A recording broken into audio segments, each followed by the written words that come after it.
الحمدللہ وکفا والصلاة والسلام علی سید الانبیاء اما بعد۔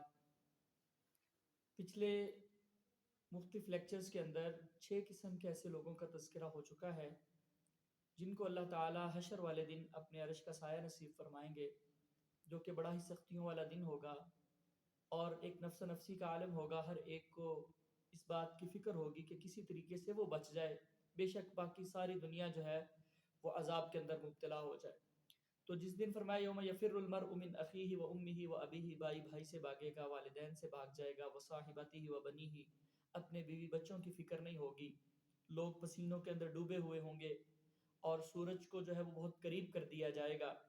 لوگ اس کی تمازت اور حرارت کی وجہ سے پریشان ہوں گے۔ ایسے وقت میں، ایسے دن میں اللہ تعالیٰ کچھ خوش نصیبوں کو بلائیں گے اور اپنے عرش کے سائے میں جو ہے وہ جگہ نصیب فرمائیں گے۔ ان میں سے 6 قسم کے لوگوں کا تذکرہ پچھلے لیکچرز میں ہو چکا ہے۔ 7واں پیغمبر علیہ السلام نے فرمایا کہ رجل ذکر اللہ خالیا ففاضت عینہ، وہ لوگ یا وہ شخص جو تنہائی میں بیٹھ کے اپنے رب کو یاد کرتا ہے، ففاضت عینہ، تو اس کی آنکھوں سے آنسو جاری ہو جاتے ہیں۔ یعنی وہ اکیلا بیٹھا ہوا ہے، کوئی اس کو دیکھنے والا نہیں ہے، اس میں کوئی ریاکاری کا امکان نہیں ہے، اکیلا بیٹھا غور و فکر کر رہا ہے۔ وہ غور و فکر کرتا ہے اپنے حالات پہ کہ کس طرح وہ اپنے رب کی نافرمانیاں کر رہا ہے، اس کے باوجود اس کے رب نے اس کو کن کن نعمتوں سے نواز رکھا ہے۔ اس تنہائی میں بیٹھ کے ان چیزوں کو سوچتا ہے، اللہ تعالیٰ کی قدرت، اس کی عظمت کے بارے میں غور و فکر کرتا ہے۔ وہ اللہ تعالیٰ کے عذاب کو دیکھتا ہے، سوچتا ہے کہ اللہ نے کس طرح کا عذاب تیار کر رکھا ہے، اس کا تذکرہ ذہن میں لے کے آتا ہے۔ اس کی جو نعمتیں اللہ تعالیٰ نے آخرت میں اپنے نیک بندوں کے لیے تیار کر رکھی ہیں، ان کے بارے میں غور و فکر کرتا ہے، اور اس کی آنکھوں سے آنسو جاری ہو جاتے ہیں۔ تو یہ ادا اللہ تعالیٰ کو اس کی اتنی پسند آتی ہے کہ اللہ تعالیٰ اس کو اپنے عرش کے سائے میں جگہ نصیب فرمائیں گے۔ ہمارا مسئلہ یہ ہے کہ ہم تنہائی میں اللہ کے بارے میں غور و فکر نہیں کرتے۔ ہم نے اپنی زندگی کو اتنا اسکیجول کو اتنا ٹائٹ بنا رکھا ہے، دنیا کی مصروفیات کے اندر اتنے مگن ہو گئے ہیں کہ 24 گھنٹوں میں تو کیا، پورے ہفتے میں بھی ہمیں کوئی ایسا وقت میسر نہیں آتا کہ جب ہم اکیلے ہوں اور اکیلے بیٹھ کے اپنے بارے میں غور و فکر کریں، اپنی زندگی کے بارے میں غور و فکر کریں، اپنے رب کے ساتھ، اپنے خالق کے ساتھ اپنے تعلق کو سوچیں، اس کی عبادت کی جو کیفیت ہے اس کے بارے میں غور و فکر کریں، اس نے جو انعامات اور احسانات ہم پہ کر رکھے ہیں ان کو گننے کی کوشش کرے۔ پورا تو نہیں گن سکتا انسان، وَإِن تَعُدُّوا نِعْمَتَ اللَّهِ لَا تُحْصُوهَا، اللہ نے اتنی نعمتوں سے انسان کو نواز رکھا ہوتا ہے، لیکن چونکہ ہم ان پہ غور و فکر نہیں کرتے نا، تو ہم ان کو اپنا حق سمجھنا شروع کر دیتے ہیں، اور بعض دفعہ ہم ان کو نعمت شمار ہی نہیں کرتے۔ یہ جو اللہ نے صحت اور تندرستی عطا کر رکھی ہے، گھر کے اندر 2 وقت کا کھانا میسر ہے۔ آپ کو پتہ دنیا کے اربوں انسان ایسے ہیں جن کو 2 وقت کا کھانا میسر نہیں ہے، پانی پینے کا صاف میسر نہیں ہے دنیا کے اربوں انسانوں کو۔ بہت سارے لوگ ہاسپٹلز کے اندر بیمار پڑے ہیں، بہت سارے لوگ جو ہیں وہ ان کے پاس وقت نہیں ہے۔ انسان کو اگر اللہ نے وقت اور فراغت دے رکھی ہے تو یہ بہت بڑی نعمت ہے۔ اولاد کا مل جانا بہت بڑی نعمت ہے، گھر کے اندر سکون ہونا بہت بڑی نعمت ہے، اچھی جاب کا مل جانا بہت بڑی نعمت ہے۔ تو ان چیزوں پہ ہم غور و فکر ہی نہیں کرتے، جس کی وجہ سے اللہ تعالیٰ کی نعمتیں اور اللہ تعالیٰ کی قدردانی اور اس کے لیے شکر کے جذبات اور احساسات ہمارے دل میں پیدا نہیں ہو پاتے۔ تو ہمیں چاہیے کہ کچھ وقت نکال کے، جب ہم اکیلے ہوں، کوئی نہ دیکھ رہا ہو، اگر ایسا پاسبل نہیں ہے تو کم از کم جب ہم بستر میں لیٹے ہوئے ہیں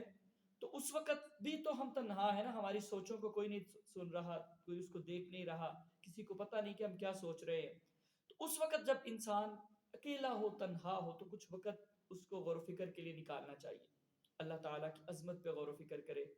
اس کے نے جو عذاب تیار کر رکھے اپنے نافرمانوں کے لیے ان کا تذکرہ اپنے ذہن میں لے کے آئے، اس نے جو جنت میں خوبصورت نعمتیں تیار کر رکھی ہیں ان کو اپنے ذہن میں لے کے آئے۔ جب انسان یہ پریکٹس کرتا ہے نا، اس چیز کو اپنی عادت بنا لیتا ہے، تو اس کا ہر آنے والا دن بہتر ہو جاتا ہے۔ اگر ہم رات سونے سے پہلے روزانہ کچھ دیر تنہائی پہ غور و فکر کریں اپنی زندگی کے بارے میں، جو دن ہم نے گزارا ہے اس کے بارے میں کہ کتنی ہم نے اللہ کی فرما برداری کی، کتنی نافرمانیاں کی، تو اگلے دن کو اچھا بنانے کا عزم کریں گے، ہفتے کے بعد کریں گے تو اگلے ہفتے کو بہتر بنانے کا عزم کریں گے۔ تو یہ جو قطرہ ہے نا، جو اللہ کے خوف سے، اس کے ڈر سے، اس کی محبت سے نکلتا ہے انسان کی آنکھوں سے، یہ اللہ تعالیٰ کو بڑا پیارا ہے۔ ایک حدیث میں آتا ہے اللہ کے رسول صلی اللہ علیہ وسلم فرماتے ہیں لیس شیء احب الی اللہ تعالی من قطرتین و اثرین، دو قسم کے آثار اور دو قسم کے قطرے، ان سے زیادہ اللہ کو کوئی چیز پسند نہیں ہے، اللہ کو کوئی زیادہ چیز محبوب نہیں ہے۔ تو اس میں ایک فرمایا قطرۃ دموع من خشیت اللہ، وہ آنسو جو اللہ کے ڈر اور خوف کی وجہ سے، اس کی خشیت کی وجہ سے آنکھوں سے جاری ہو جائے۔ وقطرۃ دموع، اور ایک دوسرا فرمایا کہ وہ خون کا قطرہ تحراق فی سبیل اللہ،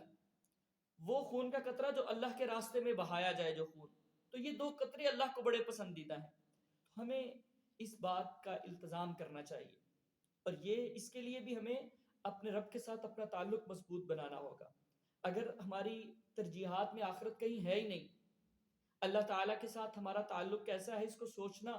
یہ ہماری ترجیحات میں شامل ہی نہیں ہے، تو یقیناً پھر ہمیں یہ کیفیت حاصل نہیں ہو پائے گی۔ یہ کیفیت حاصل کرنے کے لیے کہ ہمیں اللہ کے ڈر اور خوف کی وجہ سے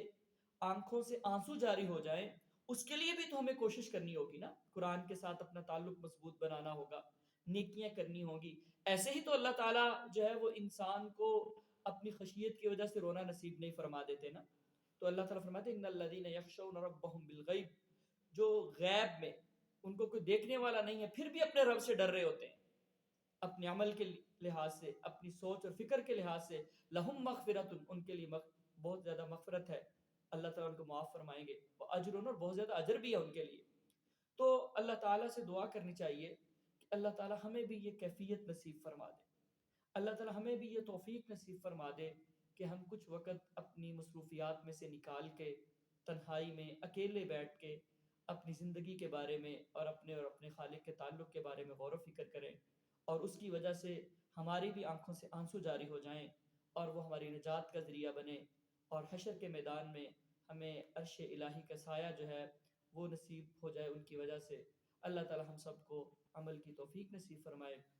وما علیہ الا البلاغ المبین۔